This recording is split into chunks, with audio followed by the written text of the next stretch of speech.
Hello guys, तो कैसे हैं आप? आई होप आप सभी अच्छे होंगे और खुश भी। तो कहानियों का सिलसिला जारी रखते हुए मैं फिर से मौजूद हूँ आप लोगों के सामने एक नई कहानी के साथ। तो कहानी का आनंद लेते हैं। 1992 की गर्मियों में इंस्पेक्टर देवकीनंदन शर्मा को शिवगढ़ कस्बे में एक हत्या की एक पुरानी फाइल देते हैं। फाइल काफी अनसुलझी हुई होती है, हत्या की या किसी के गायब होने की। फाइल के ऊपर सिर्फ एक नाम लिखा हुआ था, रघुवीर राठौर। रघुवीर राठौर जो कोठी नंबर 46 में रहता था और एक दिन अचानक से गायब हो जाता है। इंस्पेक्टर देवकीनंदन शर्मा रिकॉर्ड्स देखते हैं कोठी नंबर 46 का, तो वो दंग रह जाते हैं। उन्हें पता चलता है कि 20 साल से जो भी इस कोठी में रहने के लिए आया है, या तो वो ज़हनी तौर पर पागल हो गया है या तो कहीं अचानक से गायब हो जाता है। और आज तक सरकार ने इस कोठी की जांच कभी आगे नहीं बढ़ाई। लेकिन क्यों? किसी डर की वजह से या कोई राजनीतिक मुद्दा है?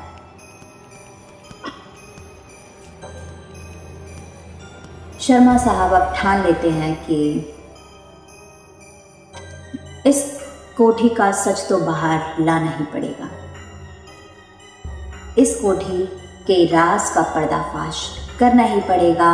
ये दृढ़ संकल्प लेकर अगले दिन ही देवकीनंदन शर्मा जी कोठी पर जाते हैं। कोठी पर जाते हैं और कोठी में जैसे ही एंटर करने की कोशिश करते हैं,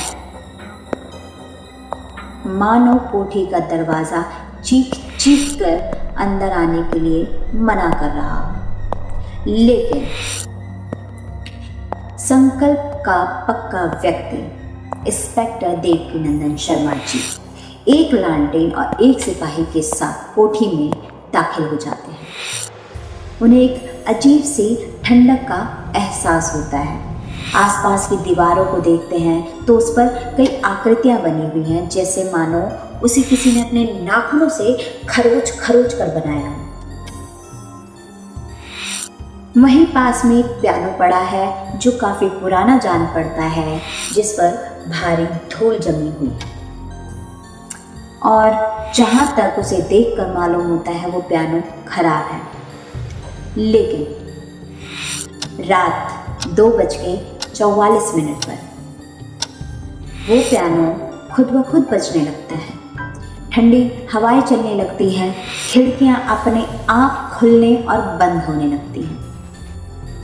लालटेन की लौ कपकपाने लगती है और ऊपर छत से किसी औरत की आवाज आती है, धीमी मगर डरावनी।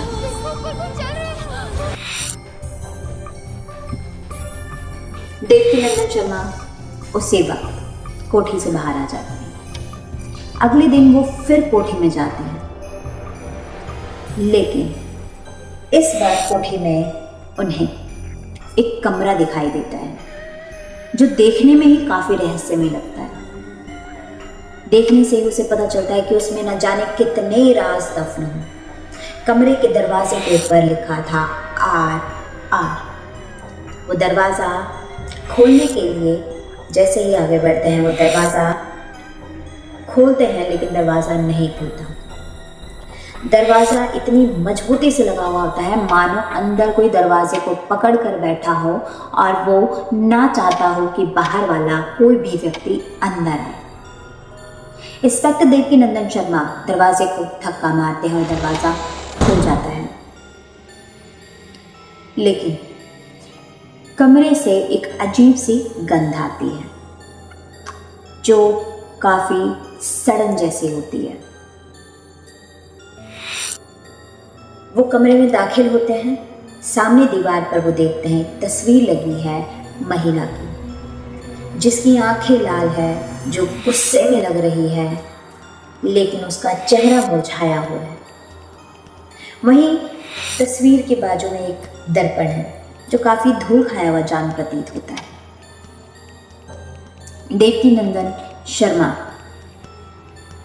दर्पण में देखते हैं, लेकिन उनकी परछाई वापस से उन्हें नहीं देखती।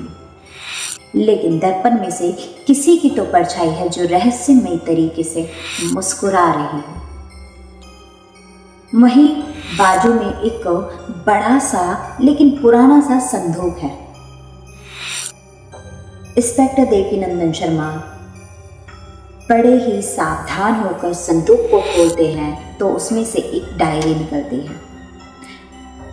वो डायरी खोलकर पढ़ने लगते हैं।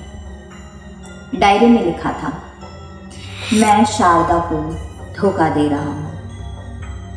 जी, मैंने शारदा को धोखा दिया है क्योंकि मैं किसी और से प्यार करता हूँ, लेकिन शारदा चाहती है मैं उसके साथ यहीं रहूँ। एक दिन शारदा ने मुझे रंगे हाथ पकड़ लिया, इसलिए मैंने उसे मार दिया और इसी कमरे में मैंने उसे बंद कर दिया। इसी कमरे में मैंने उसे दफन कर दिया। लेकिन अब हर रात, अब वो रोज रात को आती है और मुझे बुलाती है। मैंने खुद को भी दर्पण में कैद कर लिया ताकि उसकी आत्मा बाहर न आए। अब इस दर्पण में कोई भी देखेगा वो मेरी जगह ले लेगा। इंस्पेक्टर देवकीनंदन शर्मा इतना पढ़ते ही डायरी बंद कर देते हैं। वो दर्पण की ओर बढ़ते हैं, लेकिन न जाने क्या सोचकर वो पीछे हट जाते हैं। पीछे हटने के बाद वो ना जाने क्या सोचते हैं, वो कोठी से बाहर आ जाते हैं। लेकिन अगले दिन वो फिर कोठी में जाते हैं। पूरा दिन रहते हैं, सब कुछ नॉर्मल होता है, लेकिन रात को वो फिर उस कमरे में जाते हैं और कमरे में जाने के बाद वो दर्पण में देखते हैं, उसकी धूल साफ करते हैं, लेकिन दर्पण में से एक धुंध निकलती है और एक औरत की आवाज़ आती है, अब तुम मेरी जगह हो, मुझे आज़ादी दो। इतना कहते ही दर्पण में से एक हाथ बाहर निकलता है जो काफ़ी ठंडा होता है और सड़ा हुआ होता है। वो हाथ इंस्पेक्टर को कस के पकड़ लेता है। इंस्पेक्टर काफ़ी छटपटाते हैं, ज़ोर ज़ोर से चिल्लाते हैं मदद मांगने के लिए, लेकिन उनकी उस आवाज़ को कोई नहीं सुनता। काफ़ी दिनों के बाद जब इंस्पेक्टर बाहर नहीं आते तो कुछ लोग इन्वेस्टिगेशन करने के लिए कोठी में जाते हैं। इन्वेस्टिगेशन के दौरान वो देखते हैं कि इंस्पेक्टर देवकीनंदन शर्मा का वहाँ पर नामो निशान नहीं है। उनकी कोई भी चीज़ जो उनसे रिलेट करती हो वहाँ पे नहीं मिलती। वो रहस्यमय दरवाज़ा अब भी बंद है।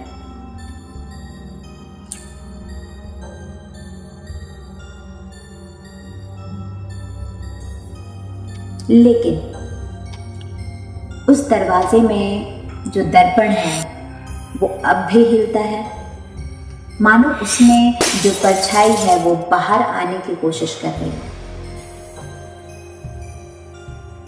और आज भी लोगों का मानना है, वहाँ के जो आसपास लोग रहते हैं उनका मानना है कि कोठी नंबर 46 में 2 आत्माएं कैद हैं। कोठी नंबर 46 के दर्पण ने 2 आत्माओं को अपनी चपेट में ले रखा है। एक जिसने आत्मा को कैद किया और एक वो जो कैद हो गया। तो कैसी लगी आप लोगों को ये कहानी? आई होप अच्छी लगी होगी, मज़ा आया होगा। And if you want to listen more stories so please comment कीजिएगा, हम आपके लिए और भी कहानी लेकर आएंगे, जैसे कि भारत की सबसे डरावनी हवेलियाँ, शहर जो सोते नहीं, अधूरी आत्माओं की कहानियाँ, etcetera etcetera. So like, share and subscribe my channel. Bell icon दबा दीजिएगा और कमेंट ज़रूर कीजिएगा। Thank you.